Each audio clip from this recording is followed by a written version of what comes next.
to us, remain with us, and enlighten our hearts. Give us light and strength to know your will, to make it our own, and to live it in our lives. Guide us by your wisdom, support us by your power, for you are God, sharing the glory of Father and Son. You desire justice for all. Enable us to uphold the rights of others. Do not allow us to be misled by ignorance or corrupted by fear or favor. Unite us to yourself in the bond of love, and keep us faithful to all that is true. As we gather in your name, may we temper justice with love, so that all our decisions may be pleasing to you and earn the reward promised to good and faithful servants. We ask this of you who live and reign with the Father and the Son, one God, forever and ever. Amen. Amen. If you would join us as we make our pledge of allegiance to the U.S. flag first and foremost. I pledge allegiance to the flag of the United States of America and to the republic for which it stands, one nation, under God, indivisible, with liberty and justice for all. And just to be safe, I'll make sure I have my Texas pledge here. Oh, it's easier. Honor to the Texas flag. I pledge allegiance to thee, Texas, one state under God, one and indivisible. Well, Joe, if you would, it's great to have you here. Thanks for joining us. Patrick, thank you for having me. And it's busy times, not only from our family times, but the COVID health pandemic and school year starting. Busy times with your law practice, and I'm sure we'll hear a little bit about. And so very chaotic times as we begin this all the end of summer and the beginning of fall. Well, thank you for letting me be the first person to come do an interview with you. And I'm excited. I think there's some kismet in that this is the first day of school for NEISD. So a lot of parents probably have some ideas on their mind about what they'd like to hear, and I hope that we can give them those answers. Very good. So let's start off. Tell a little bit about yourself, who you are, and your background, and share with us with them so they can get to know you. So on a personal level, I'm 44. I have 3 kids, Louisa, Wolfgang, and Cecilia. My wife is Melissa. We're parishioners at St. Pius X Catholic Church. And I've lived in the MacArthur catchment, which is District 4, the area that I'm running to represent, my entire life, except when I left to go to law school. And these days, I'm known primarily as a child welfare attorney, but I also run a law firm called Hoelscher at PLLC. Very good. So tell us about your family, and a lot of people like to know sometimes what's your family's history with Texas. What generation are you, and family history here, but locally as well. What connects you to San Antonio, Northeast School District, and where you grew up as well? I should know my family history better. Anybody who's met a Hoelscher has probably heard about the book, which is our genealogy.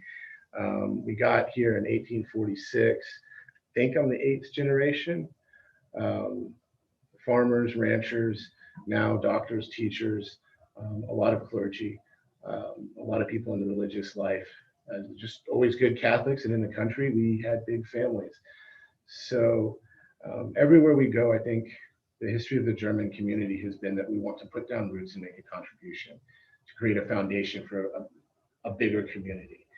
And to me, this is just part of being a part of the community, is that you attempt to serve at some point. And there's no better place for me with experience in education and the law than to run for school board. And it's something I'm doing for my kids, but my sister's kids, every kid in the neighborhood, just the business community. I just want to see Northeast Independent School District continue to set an example for everybody else and to really help our kids excel. Very good. And your wife, where did you and your wife meet? Oh, I met my wife through my sister's best friend, who at the time was working for a city councilman, who will not be named. And she was having a rough day. So she called me and said, I need a drink. Will you please come meet me? And while we were having a couple of beers, trying to vent about our colleagues, she said, I hope you don't mind. I invited this other girl. And that girl walked up in a white dress with, I forget what they call it, the detailed sewing around it. It was tasteful, and she walked in and just started laying in to her boss. And I thought, oh, this one's feisty. Maybe she could put up with my crap. And a couple years later, we got married. We just celebrated our 10th anniversary this year, and her 40th birthday is coming up. So right now I'm in the throes of trying to give her the party that we couldn't have for our anniversary because COVID hit. But she is exactly what I thought she would be. We had what we call the perfect first date. Something clicked, and both of us were at a point in our lives where we weren't trying to be that person who was getting married. We were just trying to, I guess, become adults a little bit. But the timing was perfect for us, and she really is the person who keeps me in line. Very good. Raises these kids too. Congratulations on 10 years. Thanks. Oh, I'm excited. And so children number and how old? 3. So we have Louisa, who's 8 and about to turn 9, and our twins who are 7. So we, as my wife likes to call them, had Irish triplets. We had 3 kids under 2 at the same time. So but I mean, that's why this woman is a rock. Yeah. Because I could not handle those kids by myself. There's no way. And for their education, what are you doing? So we started at pre-K for SA, paid tuition. I thought it was a novel program, and we were willing to support it since we had the financial ability to do that. We then went to NEISD at Northwood Elementary, and unfortunately, it wasn't meeting our kids' needs. And we have a little bit of a spread. It looks like my son, who's having some speech issues, actually is dyslexic, and we think maybe his sister is as well. But all the kids test very high in terms of their ability to process information. So my oldest is in the gifted and talented program, or was, but neither of those programs were doing well for them.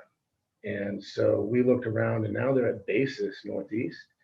And that charter school has actually been very easy to work with in some ways. I mean, initially we had to get used to it, but they're all into different things. Their personalities couldn't be more different. Louisa, our oldest, is just a little bookworm. We can't get her away from books. We're telling her to stop reading at the dinner table. We're telling her, hey, you need to put the book down and get dressed for school. Cecilia, she is wanting to learn how to skateboard. She's our athlete, but she's also, I can't even call her a tomboy because she's the sweetest. She's into little girl things. She likes pink. She's one who will sneak into mommy's makeup and then hop on a bike and ride around, in the heat. And Wolfgang is, I don't know how to put it. He's Wolfgang. The Hoelscher men have kind of a reputation for stubbornness, and he's inherited it. So the Lord has blessed me with everything I blessed my parents with as a kid. But I can't help just laugh. I mean, because I know I did it. I know I did the exact same stuff. You've seen a repeat. Absolutely. Yeah, that's the family. Well, fun. That's good times with them. And one of the things we'll address in a little bit is the cooperation of Northeast Independent School District and these very popular charter schools, public charter schools as well. We'll address that in a little bit. So what do you do for your occupation, and how would it apply to what you're considering doing with, or what you're running for? So I'm a child welfare attorney, Patrick. As you know, we deal primarily with cases involving child abuse and neglect. My firm has a much broader practice, but I deal with family law cases where we have allegations of abuse or neglect. Sometimes we represent parents, sometimes foster parents, sometimes kids. We also represent people who've been accused of abuse or neglect on the criminal side.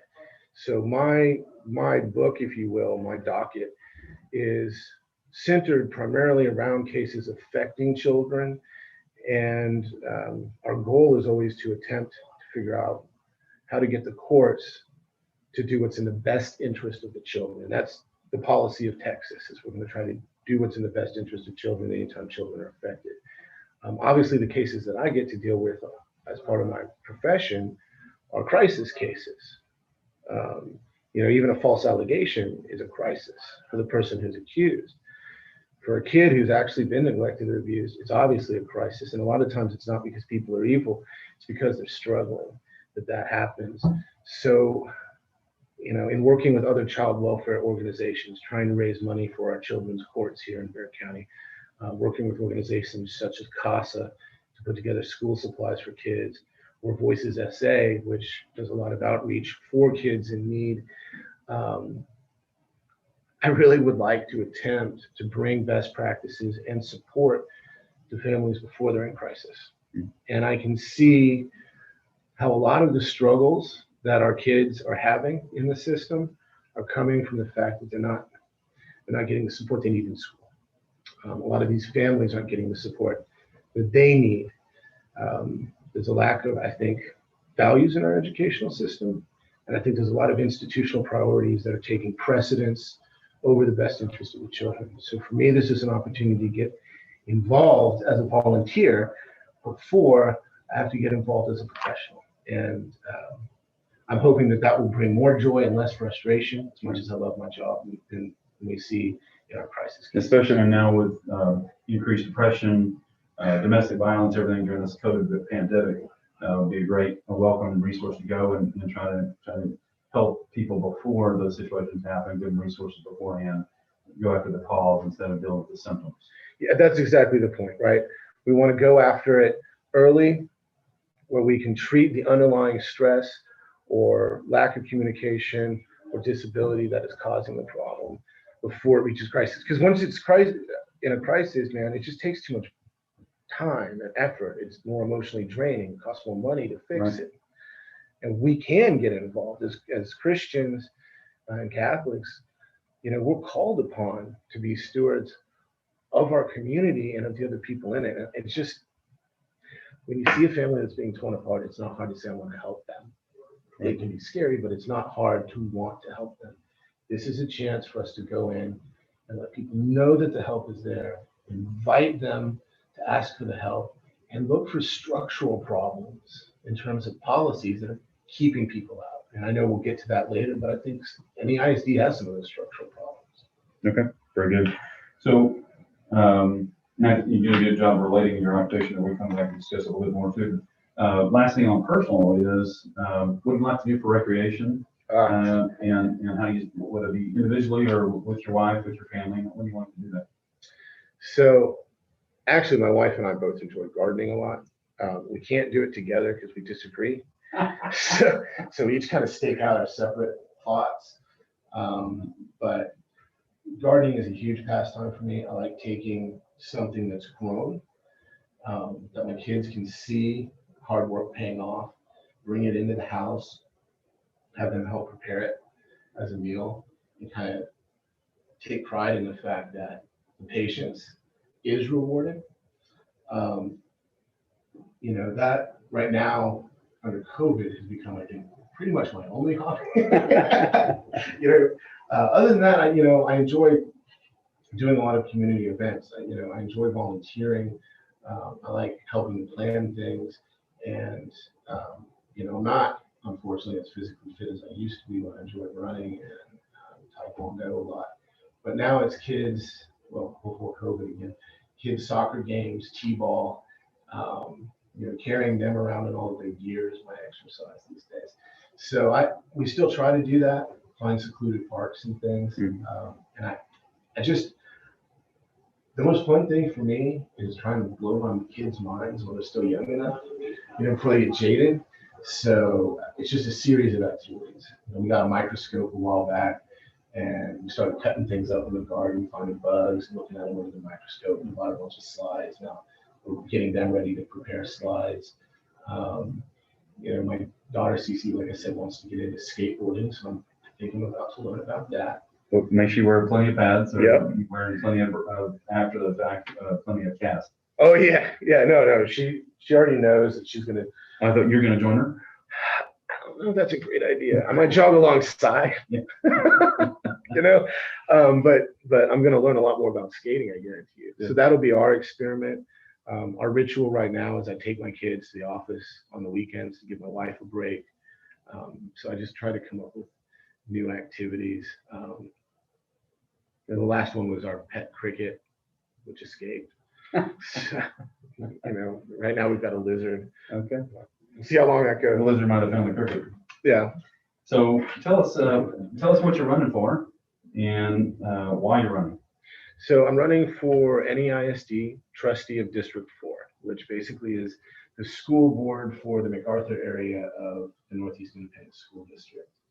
And the school board doesn't manage day to day, but it sets strategy and goals and is the big picture management of the NEISD. So that to me was a good place where I could make a difference by lending my experience in business as managing attorney of my firm, my experience as a child welfare lawyer, and then honestly just general legal experience, because I think that NEISD can use that kind of analytical approach in their decision making. What I discovered is that there's a lot of lawyers are like process people, right? It's all about due process, which just means that we're trying to find a process that produces a reliable result. The more I've learned about NEISD since having my kids there and having to move them, as much as we would like to move them back, the more I realize the process there is broken.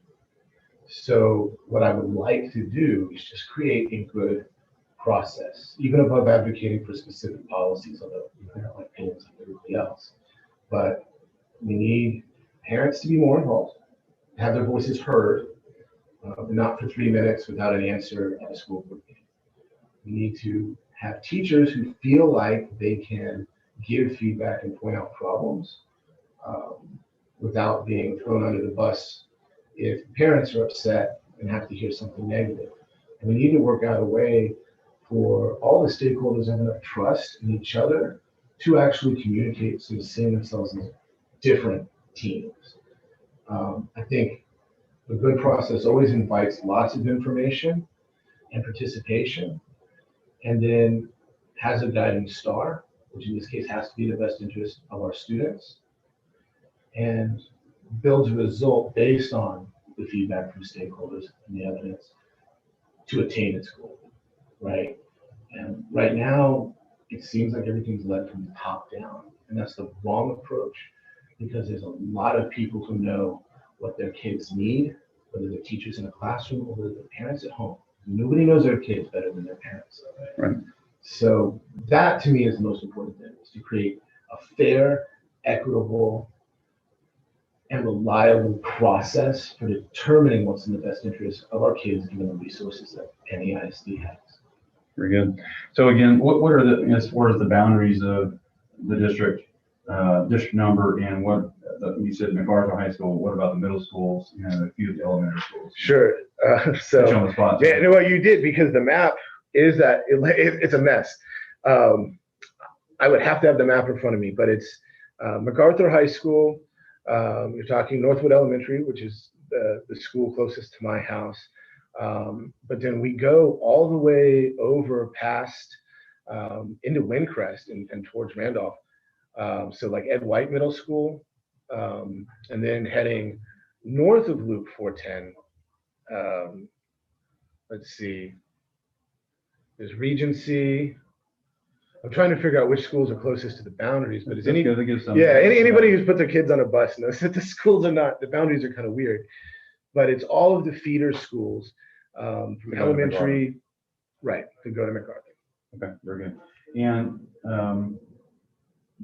so you mentioned them before, but maybe summarize for all the viewers and constituents is your top platforms of your candidacy.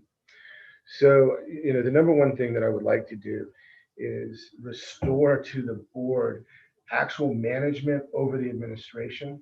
We can talk more about that in detail, but there's a clear leadership issue in which the administration has really reduced the trustees to a rubber stamp board. Over 500 unanimous votes in a row to support the administration. A good process involves people asking questions, challenging evidence. But specifically, the two things that I would like to do, other than building a fair process that invites people to tell us what we need to be doing, like serving our constituents, I really think that NEISD has an opportunity, because of the resources it has, to improve special ed. We get federal money for it. There's no reason we shouldn't spend that money on what it's provided for, to help kids earlier rather than later, before there's a crisis. I think that we need to be focusing on our gifted kids, the hard workers in the honors program, the naturally gifted students, to teach them the value of hard work and to make sure that they're challenged all the way through the process. I got lazy in school, and I don't want my kids doing the same thing because I know how it affected me. And ultimately, those are the three big things I'd like to do. I would like to re-examine special ed. I would like to re-examine how we support our most gifted kids. And I would really just like to invite more participation from the community in the administration, because I don't think that this top-down approach is making people feel welcome. Yeah, I appreciate your candor there and the clarity there. So you went into both. Is there anything about each of the, and you talked about processes, and I think one of the biggest problems that any entity faces, any government entity, political community faces, is these processes are potentially broken processes. And to continue dealing with it, whether it's Northeast Independent School District or the city of San Antonio, there seems like there's lots of broken processes, and you get away from the objectiveness of it, it becomes very subjective. And that's, of course, where litigation comes in. It costs taxpayers money, and unnecessarily frivolous lawsuits or whatever it might be, and then people start digging their heels in. It costs taxpayers money every time you have more of those frivolous lawsuits. So I think having those processes well defined and to be the guide and to stay within is crucial for the benefit of everybody, not just parents of students, but taxpayers. Oh, absolutely. I mean, look, the number one thing that drives a client into our office to engage in litigation, right, is the fact that they feel like they're not being treated fairly. Happy people, content people, they're not suing each other. But if you're a parent trying to get something that your kid needs and you feel like you're not heard, or you're a teacher who sees a kid at risk and feels like you're being ignored, or you're a principal who feels like you don't get to run your campus, you have to do what the powers that be tell you every day, even though they're not on the ground in the trenches with you, you get frustrated. And the longer the frustration goes, you either get demoralized or you get ticked off. Ticked off people start to sue. There's no reason for us to escalate to that level. I'm a bad lawyer that we try to de-escalate a lot of our family law cases, but that's what needs to happen here. If you allow people to communicate, they're going to be better off. They're going to calm down and be able to work together. I mean, clients leave our office sometimes, they come in, they vent at us, and then they're like, you know what? Actually, I feel better now. And they leave. And it's, okay, I'm not that kind of counselor, but if it works, it works. I'm not going to begrudge them that. I'd rather see them go work something out with their ex to make sure their visitation is squared away. And would you have that same attitude as far as constituents come to see you if you're elected? And after being elected, a lot of times those who are elected tend to shelter themselves from that public comment or scrutiny or to being approachable. How do you feel about that? I'm hoping that this isn't the kind of job where I'm just going to be overwhelmed, where people will just constantly be coming to the office. This is a small district. Already, we're getting phone calls. People are contacting us on Facebook. I get emails, and I've done my best to respond to all of them. I think I've gotten to everybody, spent sometimes hours on the phone. I don't have a problem with that. I think that's part of the process. If you're an elected official, even if it's an unpaid gig like this, you have a duty to your constituents. I know the process is broken because I see all the symptoms of it. The idea that our superintendent has a clause in his contract that requires the current members of the board to refer any complaints from parents to him when they're elected to represent those parents is broken at a level that any civics teacher should be horrified at. So yeah, I think elected officials have to be beholden to their constituents. And when I say stakeholders, I recognize that even though I'm only elected to represent a small geographic area, it's the interest of our community as a whole and the NEISD community especially that are really the obligation of any trustee. So yes, I've already had to, in fact, talk with my partners about this. I am the managing attorney of our firm, I'm the public face of our firm. I have the highest billable rate of any lawyer in our firm, right? And fortunately, these guys get me. So they've said this will be Hoelscher's project, and I've had to give up other projects, but we're going to make the time work. Unlike a lot of people who run for the board, I do at least have a staff who can support me. So we will be able to take calls. Very good, very good. So the main thing is continuing to be accessible. Yeah, absolutely. And well, you mentioned this before, but is there not did you mention what you hope to achieve if you're elected, but your background and how it's going to help with that. But you might combine that with what your view of the Board of Trustees in general is, not just Northeast Independent School District, generally Board of Trustees. Then you can transition to Sure. Northeast ISD. Yeah, I mean, the role of the school board in Texas law is pretty clean. It's just laid out in the government code. They are to set policy goals, hire a superintendent, and provide guidance and oversight. They're not supposed to be involved in day-to-day affairs, but they are ultimately the people who set policy because they are the democratically elected representatives of all of the parents whose kids attend that district, as well as of all the businesses who are paying taxes to that district. So the board is comprised of elected officials, and our priorities to a certain extent have to be set by our constituents. My experience in that regard, I am previously an educator. I won awards when I was a teacher. I have 3 advanced degrees, not just my law degree. And I've been an adjunct professor. So I think the most important thing about me being on the board and what I'd like to see is I think that I can talk to the different groups, and I'm certainly willing to listen and invite them back into our process, which I think has become too exclusive in NEISD. So to bring it full circle, school boards are supposed to be managerial. They're supposed to be the voice of the community in the management of the school. And I think the problem with NEISD is that the school board is not just a rubber stamp board, but really has become the voice of the administration against the community. That has to be flipped back if we're going to teach our kids what it means to be good citizens. That's certainly possibility for sure. Yeah, and what else can residents and taxpayers and parents expect out of you if you're elected on a go-forward basis? Because the term is 4 years, right? It is. And so what can they expect on a go-forward basis if you're elected November 3rd?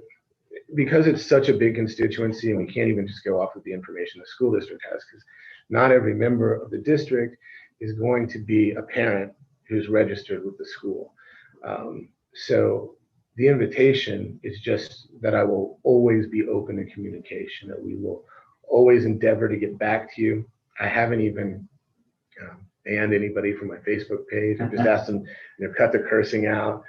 Because these issues get people very emotional, and most of the time they're not even mad at me, they're mad at somebody else who commented, so just trying to instill some civility so that we can have a conversation. And that's what I think people can expect from me. My job is, as we say it at the office, is to cause drama in court, not to cause drama outside of court. Outside of court, we're supposed to find solutions, and it's only when we can't do that that we're supposed to go fight. So I would prefer to try and make things as drama-free as possible. We'll see how it goes. So you'll ask questions in a regular board meeting? Oh, yeah. I mean,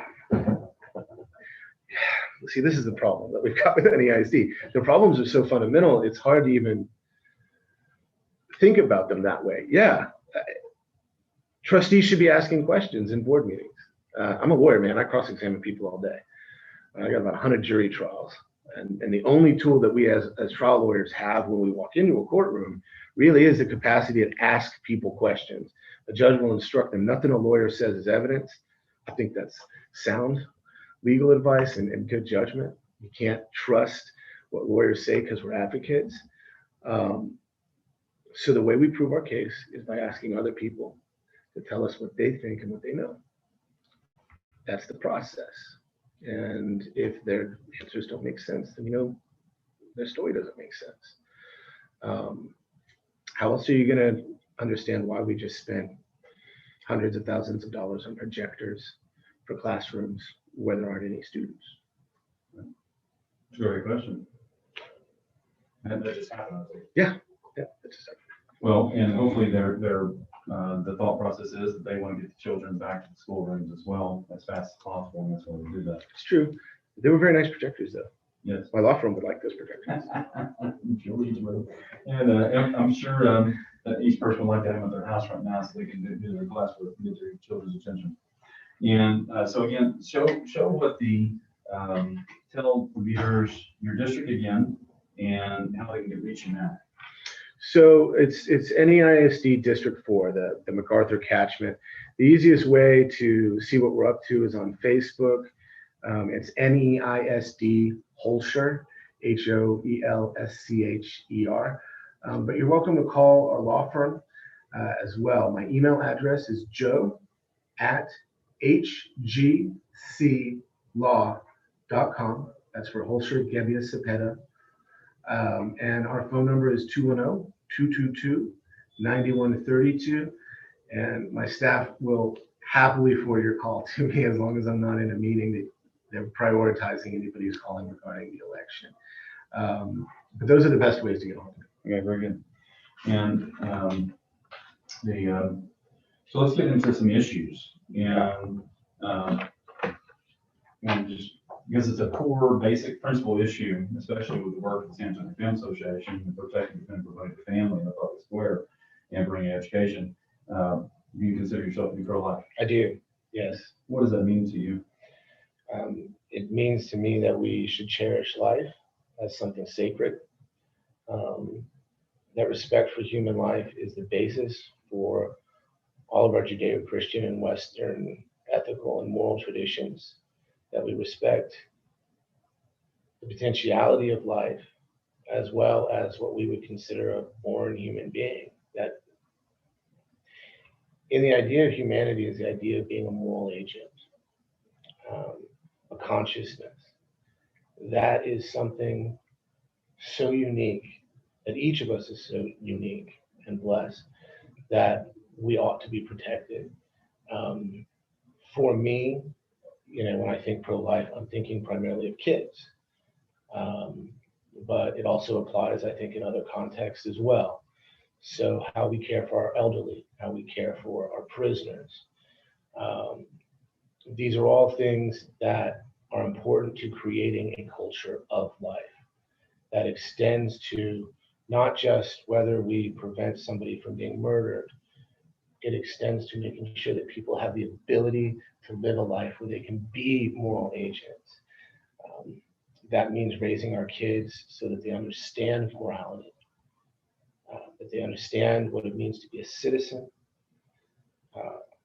that they understand what it is to share love with other people, because as a Catholic, I believe that the foundation of our morality is love. So pro-life for me is a very big concept. It's not just down to one issue, although, I will say I am anti-abortion. The idea of a child dying in the womb is just as terrifying to me as the idea of a child dying whose name we know. But it's a much wider concept. Transcends everything. It does. That's my concern for the sanctity of life, is that when we create a culture that doesn't value people as people through the lens of love, we are really devaluing who we are, and saying that we can be treated as less than deserving of love. And I don't think that that's fair to any person. And that particular issue tends to be one in which is more pervasive in minority communities, which I think would be the Northeast San Francisco School District. They consider EDAs, or economically disadvantaged areas. And so should our policies change any differently for those people who are protecting their life? Or should that process be consistent in application of treating everybody the same? I mean, so it would be great if we could customize our government policy to the needs of each person, each constituent, but it's very hard to do that with the resources that we have. The law, our administrative agencies, our school districts, they need to treat everybody equally. Okay, what equally looks like, it's like talking to my kids. Okay, equally doesn't necessarily mean that they all get exactly the same dessert. Okay, it means maybe that they need to earn the dessert, right? That if you throw a fit at the dinner table, you don't get your dessert. But that's a childlike understanding of equality. The reason I'm focused on process is because people from any community, if their voices are heard, now have power over the outcome. And that empowerment allows them to feel respected enough to become part of the community. So I don't think, San Antonio and the Northeast Independent School District, these are both communities where I think a lot of minorities do feel empowered. But I will tell you, I've talked to people whose kids are over in the Ed White area who do not feel like they're being heard, and there's concern about whether or not it's based on their race. I represent a lot of minority clients. I hear their stories. They are absolutely capable of speaking for themselves. Just like a lot of parents who are from the Northeast side, if you feel like you're not being heard at a certain point, you stop trying to communicate. Right. And that's kind of where we're at with NEISD right now. There's a lot of disenfranchised And parents. how important it is to have somebody who's an advocate for them. Absolutely. That's the role of the board, is to be the advocate to the administration. And it's such a valuable role that the Texas government code says they have that power. Yeah, to the administration for the benefit of the constituents. Right, yeah. Sorry if I wasn't clear. But I mean, that's why they have the managerial power. It's because the school board is supposed to be the voice of the community. That means everybody. We got to speak for everybody. Very good. And so, do you recognize a conflict of interest with abortion providers like Planned Parenthood that have created an entity called ECR that develops sex education curriculum, and those abortion business affiliates providing sex ed curriculum and instruction to public schools? Yeah, I think that's a nice summary of the situation, because I mean, I've learned a lot since announcing my candidacy and running.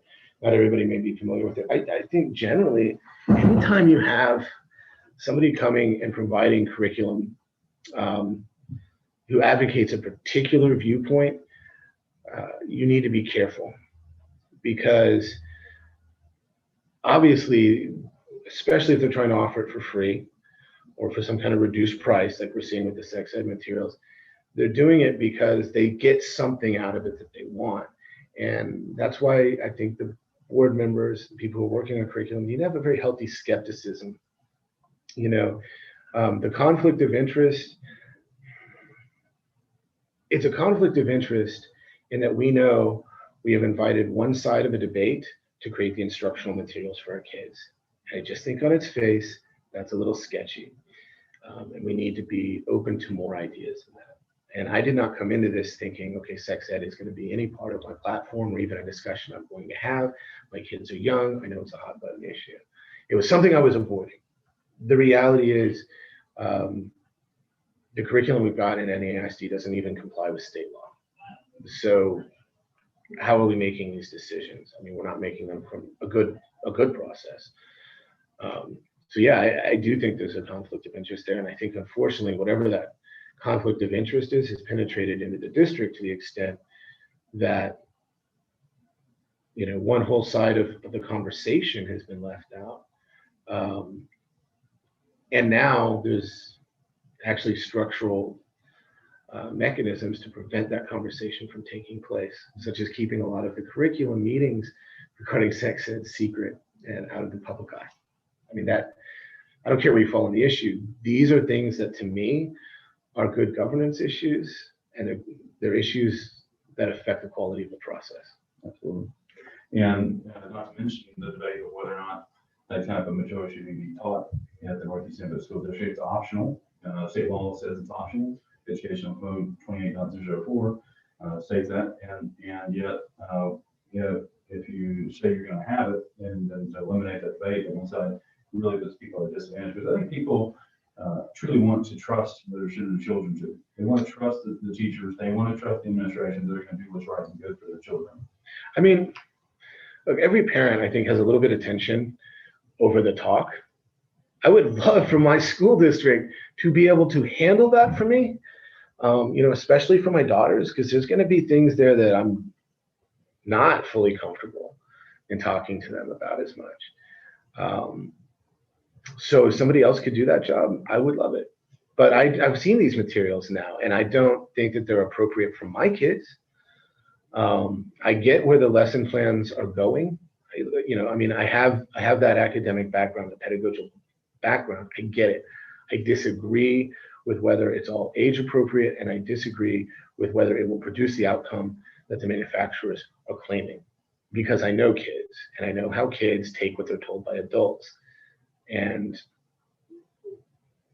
I don't think that this is a conversation that really leads to kids thinking about what they're doing as far as their bodies, as far as their emotional development and maturity. And that unfortunately is why, as much as we as parents may be uncomfortable with having the talk, ultimately all of us really need to do that, because nobody knows our kids better than we do. And we need to have that talk for them. And nobody cares as well as much we do. Yeah. But on its, not only to add to what you're saying is that Northeast School District does some very good things. Yeah, absolutely. And they teach some virtues that are very good. And I particularly appreciate those virtues as being a parent of Northeast School District students as well. I do appreciate them teaching those virtues. Where the problem for us gets into is when they diverge and it now becomes classically inconsistent, intellectually dishonest from all these other lifestyle choices of don't text and drive, don't drink and drive, don't drink, smoke, no, all these other lifestyle choices until you get over here to this particular area of sex education. Then it's, oh, we know you're going to do it anyway because we know you can't control yourself, and so here are the tools to do so and experiment and have fun. So that let's talk about that scholastic process. Go back to the process. What you were talking about, scholastic integrity and intellectual, I should say, scholastic consistency and intellectual honesty. How important that is to be on those lifestyle choices or anything to be consistent across the board.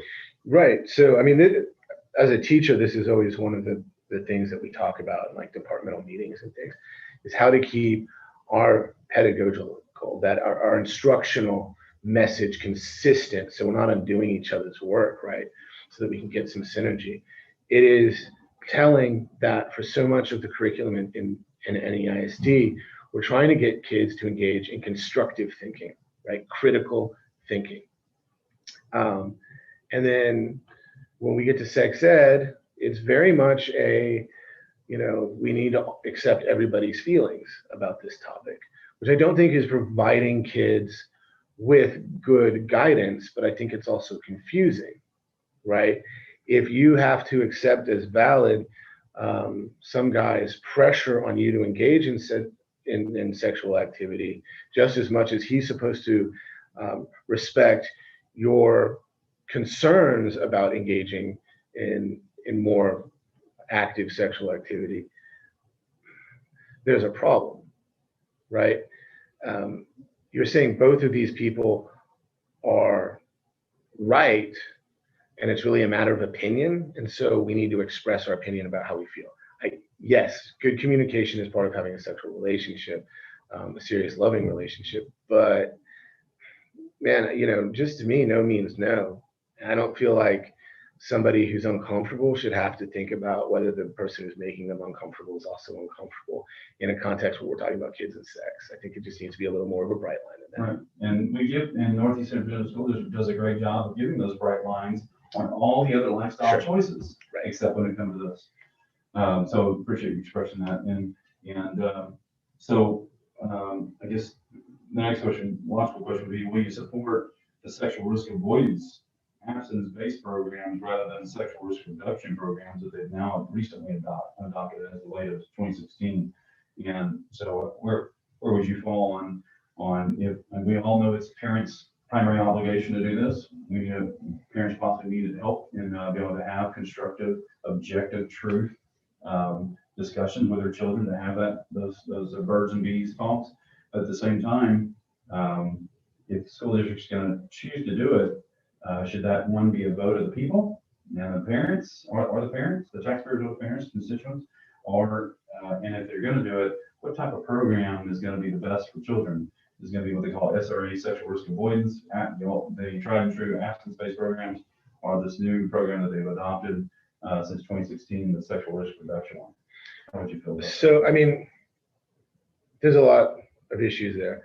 This needs to be guided by the community. The first part of having community guidance is actually telling the community what's going on and making the meetings where these things are discussed open, so that they know what's going on and have the ability to comment back to us and give us their opinions. Personally, I'm in favor of a risk avoidance for this reason. Once you start talking about risk mitigation, you're assuming that there's a certain risk. And I get, okay, in the real world, Teenagers are going to have sex. I get that. What I'm concerned about is if you start from a presumption that sex is going to occur and teenagers are going to have sex. And so now we only teach about how to avoid the risk of having sex. You're not empowering the kids who aren't ready for sex and would like to just say no. And having 1 week to address that concept is insufficient when what you really need to be doing is whatever you're going to call it, toxic masculinity, privilege, whatever, we need to be inculcating mutual respect on an ongoing basis, not for everyone's opinion, but in a place where we're talking about another human being's body and personhood with respect for the person who says no. They need to be empowered. And that's not what this curriculum does, unfortunately. I would think that goes right back to your profession of where people are abused. Yeah. And come in and do that. And where lines are crossed that should be, that we're not clear. Every single abuser, okay, and there are some people who are just violent or snap. They're not really an abuser. They are a person who snapped and was very violent, even if it involves some kind of sex crime. Abusers are people who seek control on an ongoing basis. And what they use is their victims' discomfort in challenging them. They will use love. They will use concern for other family members. They will create an idea that the government and society won't believe and won't support. Now, for kids, it's absolutely critical that if you get an outcry of some kind or a kid says they're uncomfortable about something, that an adult listens. It doesn't mean that something bad has happened, but the problem is kids don't express themselves as well. Even teenagers struggle. They're going through a very chaotic time, hormonally, sure, but I mean socially, they're trying to figure out really who they are.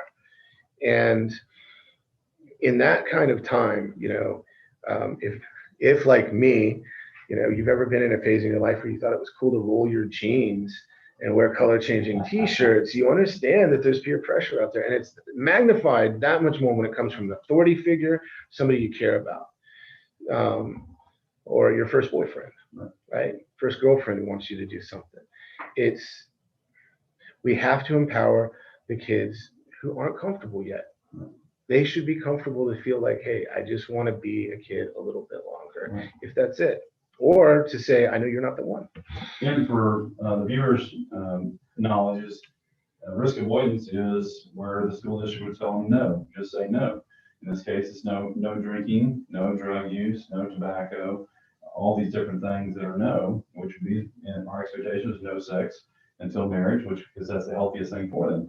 From our perspective in the organizational Anti-Crime Association, and teaching children what's truly best for them. So that's the risk avoidance side. Risk reduction is where, we know you're going to do it anyway. No, you can't control yourself. So here are the tools to go and experiment.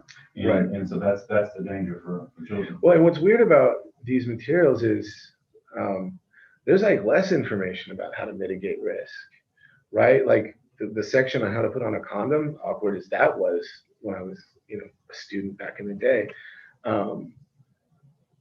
The physics of it gets screwed up all the time. Right. So if you're going to teach that, teach it well. But there's ways to teach that information within the context of empowering kids who aren't ready, and of telling kids how to figure out when they're ready, instead of just saying, well, it's going to happen at some point. Right. And this is something else that's left out of these sex ed materials, is there's not really an evaluation of how to determine when you're ready. Like, what are some considerations? How serious is the relationship? What are the emotional risks to somebody who engages in a sexual relationship outside of a truly loving and sacramental relationship? How about what do your parents say about it? My dad would have tanned my hide. I'm glad he wasn't around in college. That's all I can say. But I was blessed in this sense that I had enough of an educational background coming through my church, through good adults in my life, that I do think I was more resistant to temptation than a lot of my fellow students. And I think that it's made my marriage stronger. wherever you fall on the political spectrum, I'm obviously on the more conservative side, especially socially. The point is to give kids good information and to help them make good decisions, and not to imply that it's just going to happen anyway, so you might as well be prepared. And so, and then continue with that, take that information and go talk to parents, or go talk to somebody, you call 1-800 number and talk to them without talking to your parents. Well, that's an issue within that same curriculum. Where should they go? Yeah, you got to understand, Patrick, I deal with a lot of kids where going to the parents is not an option. So I'm glad that there is an option for them. I would prefer to see more school counselors on our campus, and not just people who are guidance counselors, but people who are legitimate counselors who can help kids work with emotional issues, and perhaps provide guidance to the administration on how to work with kids as well. But no, ultimately, that type of curriculum is like anything else. It works best if we are sending the information home to the parents to be part of the process. That's why excluding the parents because you don't want to be criticized or have to answer their questions is ultimately self-defeating. Parents have to be part of everything. You know, I help my kids with their homework. You know, they're going to get ahead of me at some point, but I'm there to help them. I'm here, even if I can't do the work, I can encourage, right? If I can't explain the math problem, I can encourage them to figure it out. And when it comes to topics like that, you know, it is the legal and moral duty of every parent in Texas to direct the religious and moral upbringing of their children. It is not something that we should throw off on the school unless it's absolutely necessary. And then still make it objective through. Yeah. Okay, Yeah. so let's move on to some other topics. And a lot of people ask, even though this is a nonpartisan election, a lot of people go, well, what's your personal political background? You mentioned you're on the more conservative side, but and you don't have to answer it the way you'd like to answer it, because this is a nonpartisan election. But how would you describe yourself personally and politically on that spectrum? I mean, I'm a member of the Republican Party. I have supported Democratic candidates. I've even donated money to some. I do the same things for Republican candidates. I look for good people more than anything else. I call myself a Republican because I feel more aligned culturally, maybe socially, with the Republican Party. As a Catholic, I do believe that we are called upon to live a certain type of life. I understand that it is not my role to dictate that to everyone else. So I am incredibly libertarian in some ways. I distrust large government. I think that it's hard for people to be self-actualizing moral agents if they don't have an opportunity to make decisions for themselves, to speak up for themselves and advocate. But personally, I'm extremely conservative. I would, you know, I can't envision a circumstance in which I personally would condone abortion. Are there limits to where I would go to let the government intervene in that? Yeah. I mean, I'm not going to be North Korea over here where they're doing pregnancy checks and locking people in camps and things. It's, you know, we're a free society. There has to be some limit to how we enforce our morality on other people. But I go to church. I believe in being active in my church. I believe in having a traditional family because I have the privilege of it. And I think it would be something terrible to waste, you know. But government-wise, economically, I'm very much hands-off because I believe in opportunity. And then when the government needs to step in when people can't do for themselves, provide themselves, or they're not being heard. Yeah, that's where an elected official comes in. This is where, right, and this is where I kind of deviate from your traditional libertarians who are like anything goes. I believe that there is some role for a safety net. You know, maybe I'm a classical liberal. It's hard to say with as crazy as our political spectrum is, and you know what people argue over these days. But at the end of the day, I would prefer that our social organizations, our churches, our community organizations, our nonprofits like San Antonio Family Association would step up to do their role in society instead of putting it off on the government to take those responsibilities. But the decision always for me is what's the best interest of our children and how do we affect that with the resources we have? And public school is without a doubt a tremendous public benefit and an appropriate part of government. So I want to see those resources spent in a way that helps our kids to be the best that they can be, the happiest that they can be, and not creating more stress for them by making them feel pressured to do things they're not ready for, either in terms of going to college, if that's not really something that they want, as opposed to going and learning a trade, whether that's sex ed. You know, it's about good government for me more than anything. But St. Augustine pointed out a long time ago, there is value in being conservative, in not making changes for the sake of change, because once people get used to things, they can adapt to them. And so I don't think that we should charge into the school district and just change everything. What we need to go back and do is understand that there's been a lot of change without any debate that a lot of people are unaware of, and reconstruct the democratic process that we probably all actually believe should already be in place. And probably think it is there. Right. Yeah. I mean, that's what I'm trying to conserve, is just, you know, the function of a democratic government at a local level here. So at your orientation meeting for to run for Board of Trustees, I think a comment was made by one of the Board of Trustees, something about, well, everything you just said about you personally, you have to leave the door.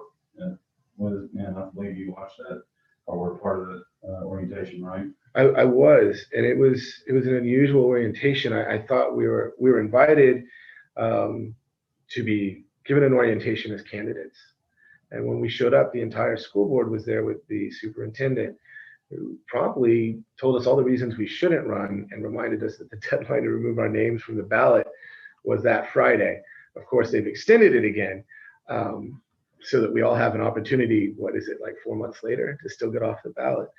But yeah, we were told things like, if you have kids, you really don't have time for this job. And I'm thinking, so no parents should be on the school board. We were told a lot of strange things. And I can't even honestly say that came from a place of genuineness, because it was very obviously contradictory. So let's say you're elected as a trustee, and that comment's made again that whatever your personal beliefs and everything you believe, you have to leave the door when you walk in the boardroom. But how would you respond to that, and how would you deal with that? I respond the same way we instruct our jurors in court. Okay. We would like you, when you're making a decision, to be a blank slate, to come in and say, I will set aside my personal biases and prejudices. I don't leave my common sense at the door. We're human beings, you know. If I was going to set aside everything that I am, then it wouldn't be important that I've been an educator, that I've been a businessman, that I have dedicated my life, my career to child welfare work, which is some of the toughest, lowest compensated work. I mean, why would we work hard if we're just going to set aside everything that we've learned during our lifetime? That's silly. It's really incredibly silly. And in fact, the values that have to be carried into that room are the values of a democratic citizen, right? Personal responsibility, a belief in the rule of law, and public participation. They've set those principles aside, and that's why none of the people on the school board right now really should be there, because they're not listening, they're not inviting a real public process, they're not complying with state law and the rule of law, and there doesn't appear even to be common sense, which is how you end up in a position where a board literally over 500 times votes unanimously to support a single executive's opinion. Okay, nobody agrees with anybody 100% of the time. That's my wife. Okay, so, and I love her. If you get her to agree with you one time in the day, you're doing good. You know what? I have learned that it is better to agree with my wife, even sometimes when I disagree in the heat of the moment, because often she's right when I calm down a little bit. Well, it shows you have some wisdom. Well, I'm sure I could use some more of that. Okay, so let's talk about some other issues. Let's talk about COVID-19 and how North December School District is responding.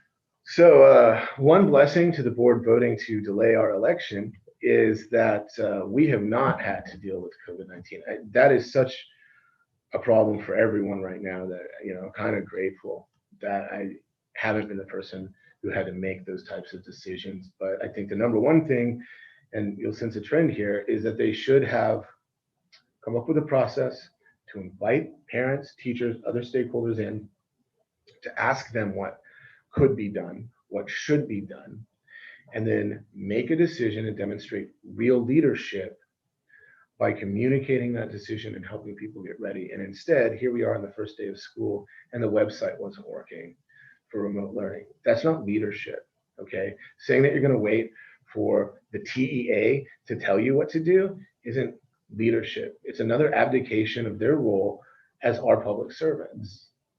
And if, rather than being afraid of what the parents and teachers are going to say, they'd let them express themselves, they might have learned something that would have been useful to this process. Because frankly, I think that there's a lot of good input there from a lot of different groups in our society, some of whom I agree with on a lot of issues and some I don't. But surely we could be doing it better than the way we're doing it now, which is thrown together at the last minute and clearly isn't serving the needs of our entire community. Maybe not even a majority of it. Very good.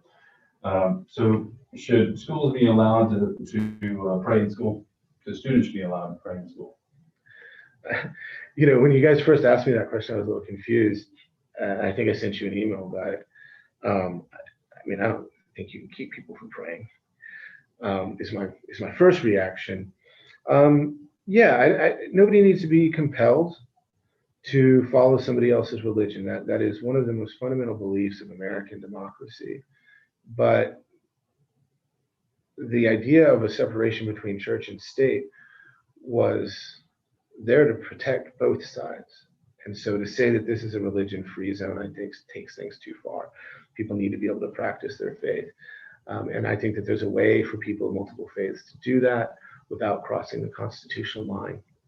Okay, I mean, it's a little different if the principal makes everybody pray to Jesus every morning. I could see where that would cross a line. But affirmations, prayers, and if somebody wants to do that voluntarily for themselves, I mean, I don't see how they can be stopped. So why would we bother? How about a valedictorian who wants to include a prayer to God or thanks to God in their speech? I think that that's perfectly legitimate. I mean, to be honest, you know, that's a student speaking back to the student body and selected for that purpose. And I think that their thoughts are their own. I would point out, by the way, that it's a conflict between constitutional rights. When that person is standing up there, it's a public forum. Their speech is protected speech. The school will claim that it's violating other people's rights to freedom of religion, but I don't think that that's as clear as some of the court decisions would make it. And the tradition of that there's a good book called Beyond the Schoolhouse Gate that goes through the history of school litigation and how a lot of these decisions were kind of made on the fly and were results oriented. To me, that is not necessarily a problem, but everything's about context and respect for other people, Patrick. You could imagine an inappropriate valedictory speech. Sure. Right? I mean, we all could. But we have a First Amendment right to speak our minds. And if you're going to give somebody a public forum, it's pretty hypocritical to say, okay, you only get to say what we want you to. Welcome to citizenship. I just don't get that. Terrible president. So you mentioned this before, but let's talk about parental access to all learning materials shown to children. How is that not the case? I mean, you know, I don't understand how that couldn't be the case, but it isn't in NEISD. Like, of course, parents should see the learning materials that their kids are getting, right? As a teacher, my struggle was to make the parents see things that the kids didn't want to take home, either because the backpack was too heavy or they didn't want other parents to see the note I was sending home, right? Like, yeah, parents need to see that. It defies imagination that anybody would hold a contrary view. I mean, I would listen to them, but I you know, doesn't pass the smell test. Right. Absolutely. You have a personal encounter with pre-K for SA, but that issue is back up on the ballot. It was passed in 2012, and for an 8-year period, It's back up on November 3rd this year for another 8-year period. It's an 1/8 of a cent sales tax to anybody buying, purchasing products and services in San Antonio, the city of San Antonio. It goes towards pre-K for SA. You personally paid tuition fees for that. I'm particularly interested in your opinion, pre-K for SA, and where you stand on the issue if you're willing to share that. Yeah, absolutely. So I voted against pre-K for SA initially. And the reason I voted for it is not because I don't think it's really important to have kids in pre-K and to expand access to pre-K as much as possible. The sooner we can get our kids used to the idea of school and get them learning and socializing, I think the better. But I don't like the model that they're using. The model, to me at the time, I looked at it and I said, man, they're going to strip all the best teachers out of the districts, aggregate them together over here, and really kind of leave a gap behind. But at the same time, the reason that I put my kids there was incredibly selfish. I knew that they were going to be populated with some of the best teachers. I knew that the facilities were brand new and had been well funded, right? I knew that my kids were getting an advantage by going to that program as compared to other programs I could have sent them to, including those to the limited extent they were offered through NEISD. So I did what I thought was in my kids' best interest. And the program was everything I thought it would be. The teachers and administrators were approachable. They cherry picked them. They had the money to do that. And so you had good administrators, you had good teachers. The assistant teachers were nice. I was shocked at how well behaved all of the kids were. But of course, it was hard to get in. In fact, my kids wouldn't have gotten in if we had gone through the regular process. But because we had the luxury of paying tuition, we went into a different category where it was easier to get in. You want to talk about white privilege, that was white privilege, but I wanted my kids to go to the best possible school that I could afford to send them to. And the tuition was very inexpensive. I'm glad that they went to a multicultural school. I think that's something that would scare a lot of parents off. I still question whether taking that much talent and that much resources and centralizing them into very limited campuses really benefits the community as a whole. Okay, I think my kids were privileged to go to pre-K for SA, as was every kid who was in that program. The program's growing now, it's diversifying. They're starting to have pre-K for SA programs on the school district's campuses. What I don't understand is the way our educational system is organized in Texas. Why aren't our schools providing these services already? There's a lot of experienced, knowledgeable teachers and administrators who've now been sucked out of our districts for a special program. And I think that there's going to be a real loss of that institutional wisdom and knowledge. At the same time, because it's not coordinated well with the districts, because this isn't something driven by the districts, you're getting that inconsistency you talked about earlier in terms of the instruction. The transition for my kids from pre-K to SA into a good elementary school, one of the best in the city, Northwood Elementary, was real tough. It was tough for a couple of reasons. The routines were different. They were on a different level. My oldest was incredibly bored in class, and it was depressing to her, right? My youngest didn't understand why they had to sit through this kind of rigid instructional process, the twins, and so they misbehaved. And so they kind of got flagged early as being difficult kids, but nobody caught the fact that they were dyslexic, even though we were asking for testing. So it wasn't until we went to a charter school where we got that same kind of personalized attention again that suddenly my kids started making progress. But by that point, because they'd been in an NEISD elementary, they were behind the charter school. So we had a whole year of catch up to do. So the problem with pre-K for SA is that it is exactly what they build it to be. It's a phenomenal program. It is just not integrated with anybody else's program here. And they got there by overfunding it and by sucking a lot of the talent out of where it was more needed. So I don't think that it is ultimately an equalizer for students. And I don't think that it's building the type of foundation that will help students progress through whatever their educational process is. We should be focusing on excellence at all levels, not just at the pre-K level, because that became a national mantra for a little while. And a political tool. Yeah, exactly. So were your children bused, or did you drive them there every day? No, we drove them. I think we could have gotten on the bus, but my wife worked at Rackspace, which was very near the campus, so she drove them every day. We volunteered as well, and again, we were fortunate that my wife was able to pick up that role, whereas I never knew when I was going to be in court. Right. But I know that their busing system seemed to be easier too. I only noticed a few buses. They seem to be well attended. Most of the parents seem to drive. And do you think that attracting that talent pool of teachers to pre-K for SA and that centralized the 4 campuses for the city of San Antonio, was that all money driven? Because the salaries are so much higher than teachers in ISDs? I mean, I think a lot of it was, yeah, but as a teacher too, it's like any professional. You want to go where your profession is going to be appreciated.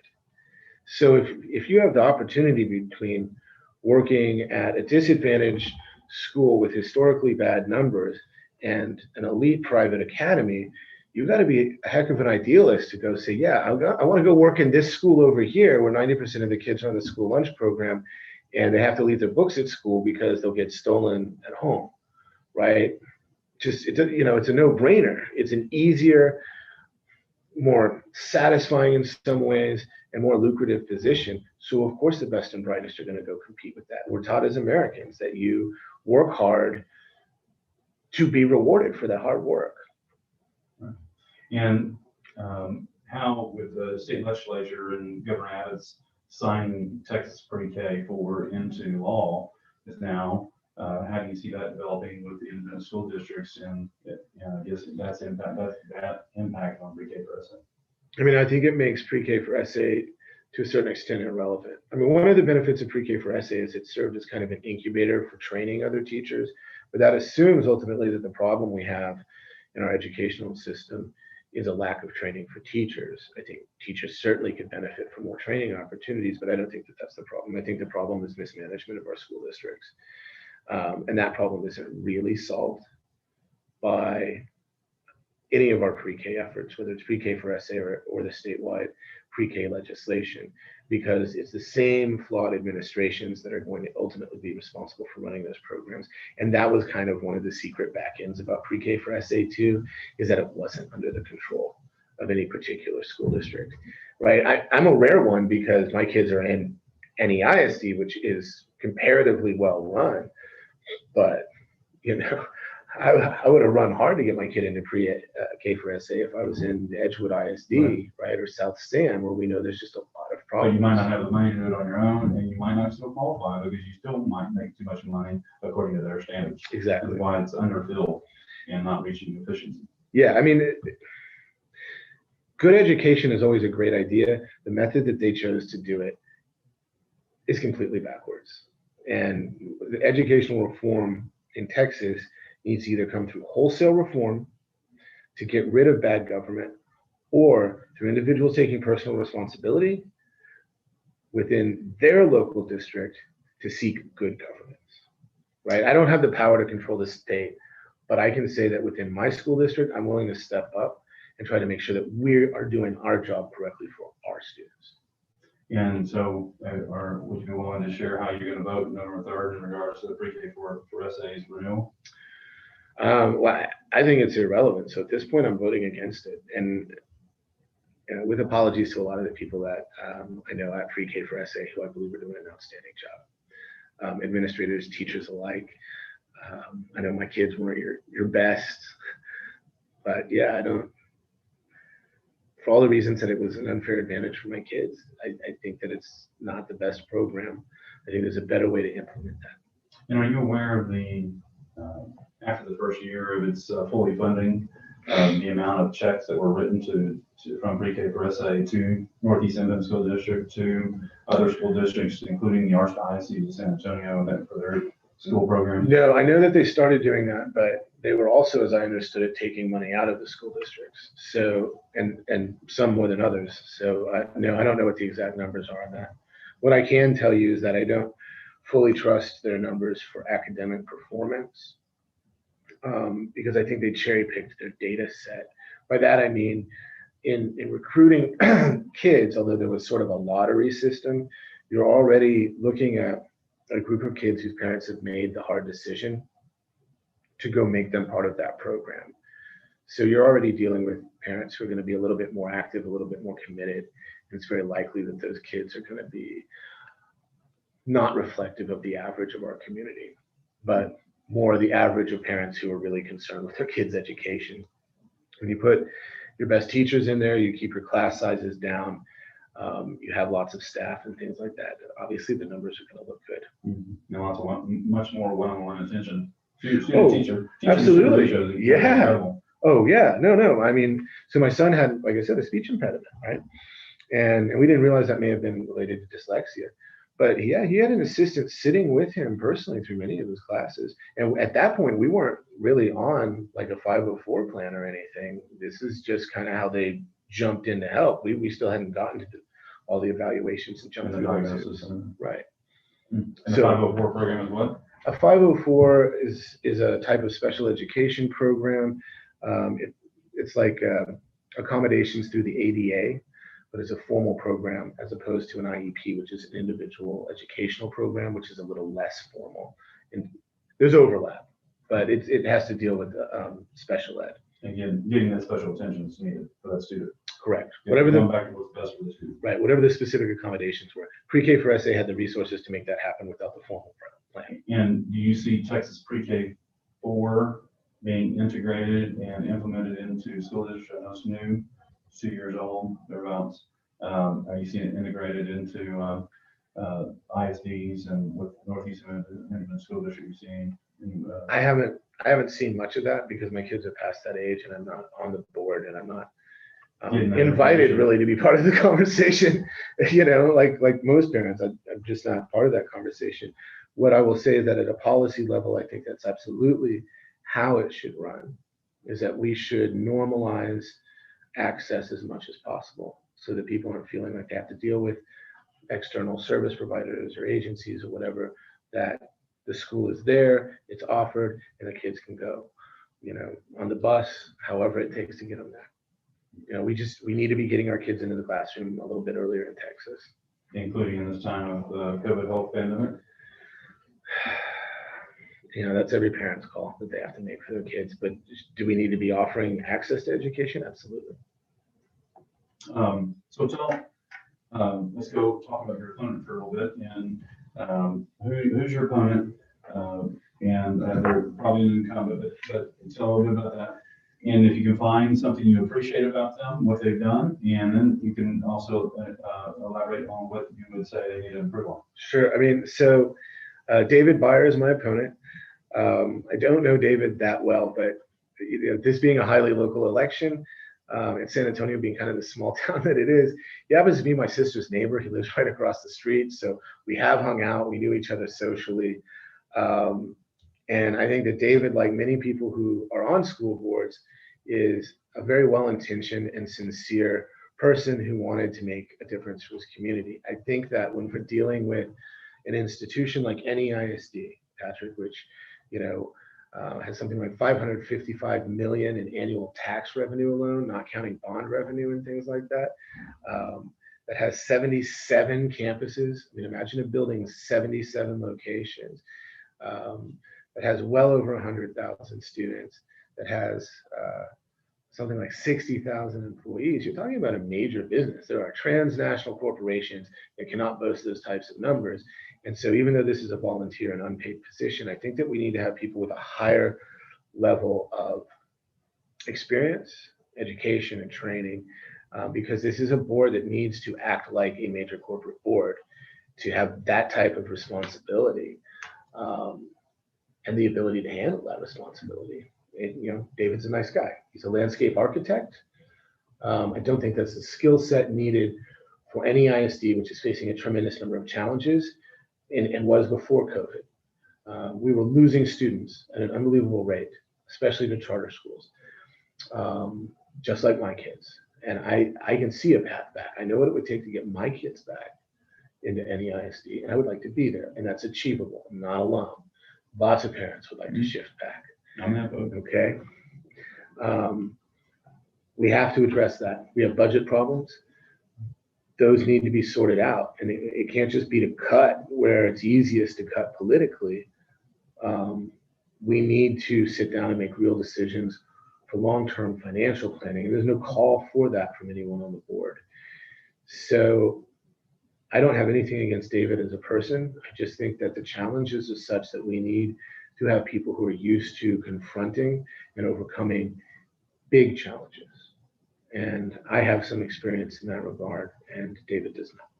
I would say the other thing I see in you, I don't know David, but just from our my knowledge of you in our interaction even today, is that you're able to approach a difficult subject, difficult topic, and have a civil conversation, yet communicate what you believe about it.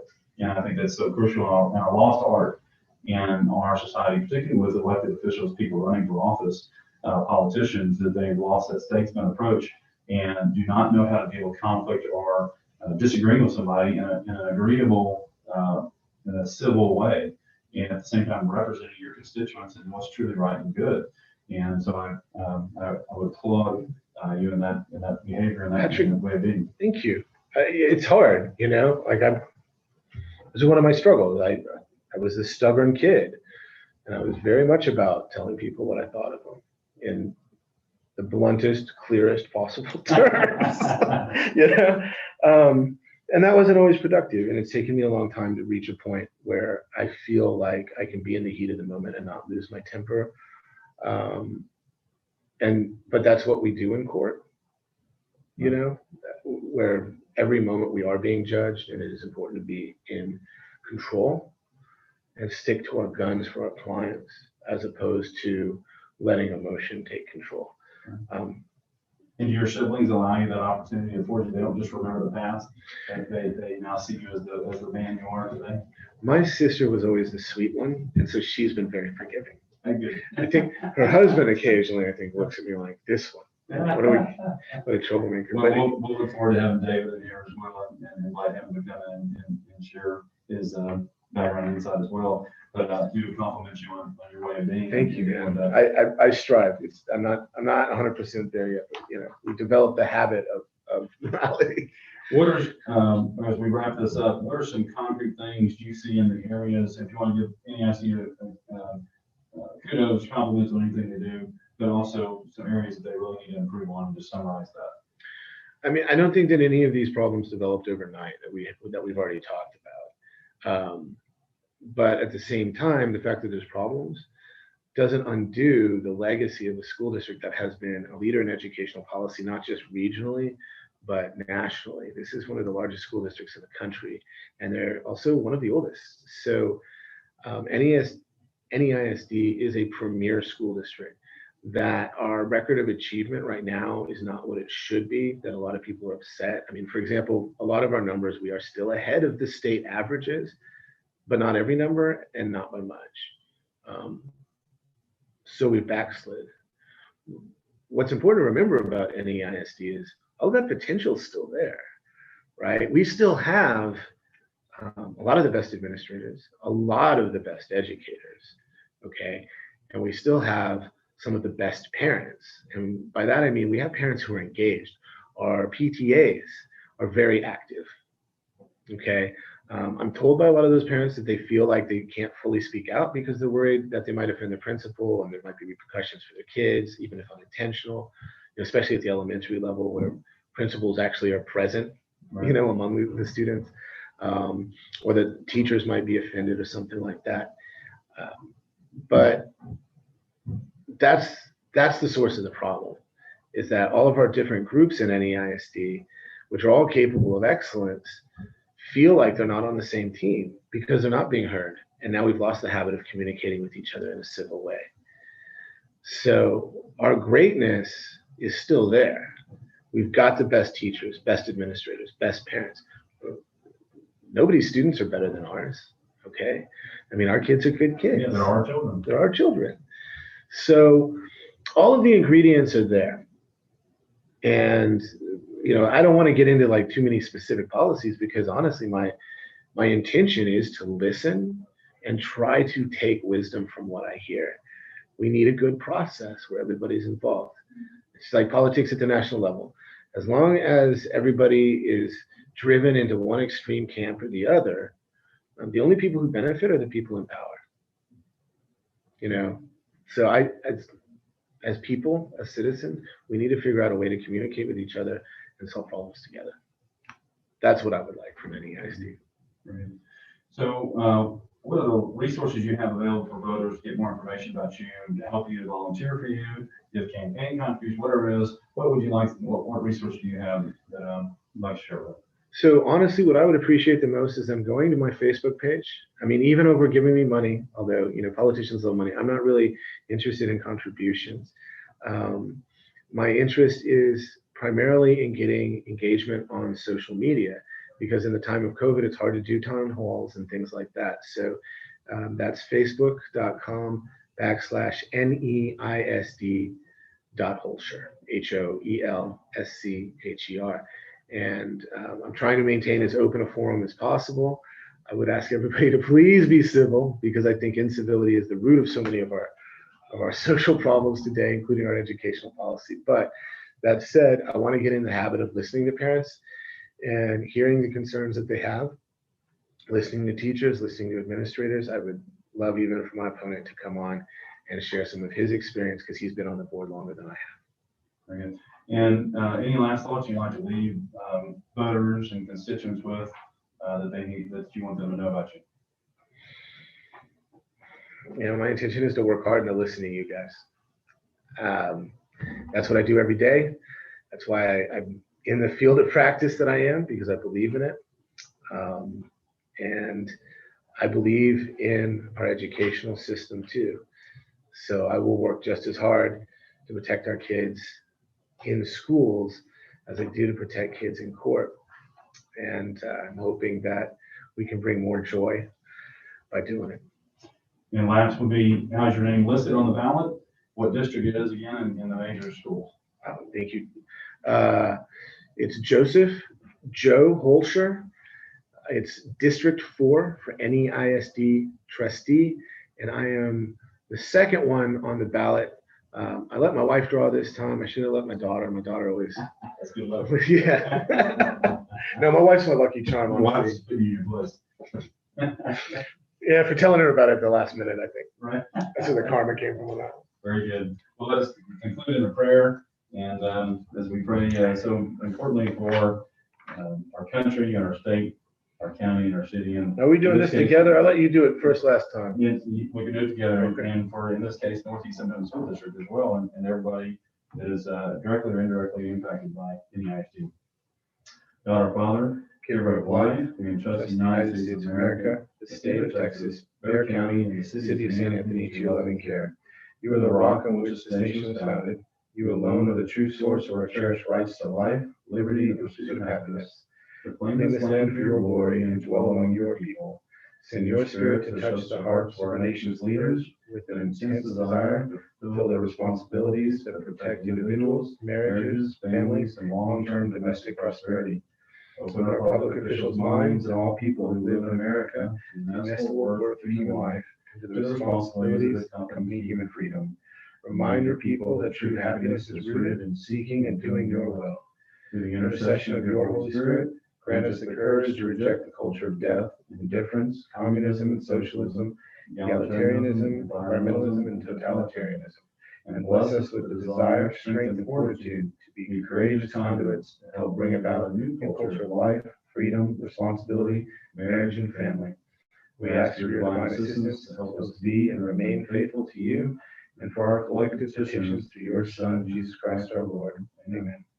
Well, on behalf of the San Antonio Family Association, I want to thank you for being a part of this, for watching this. This is our first in a series of educational events to educate the public in the Northeast Independent School District, taxpayers and parents, that there is an important election going on November 3rd, 2020, the same day as the presidential election, the same day as many other important elections. The Northeast Independent School District has moved their election to November 3rd as well. And we want you to get to know the candidates. We'll be inviting all the candidates to do it. We were blessed today to have Joe W. Hoelscher to join us. And that's how his name will read on the ballot and for NEISD District 4. And we hope that you will continue to join in and watch more of these educational events. And again, thank you, Joe, for being and joining us. It was great to get to know you even more. And I'll set my cup down and shake your hand. Patrick, thank you for having me today. On behalf of the San Antonio Family Association, my name is Patrick Von Dolan. Join us again, SanAntonioFamilyAssociation.com, and on Facebook and YouTube, San Antonio Family Association. On Twitter, it's at SAFA Family, SAFA Family. And we look forward to seeing you again soon. May God bless you, and may God bless the United States of America, San Antonio, and the Northeast Independent School District. Goodbye.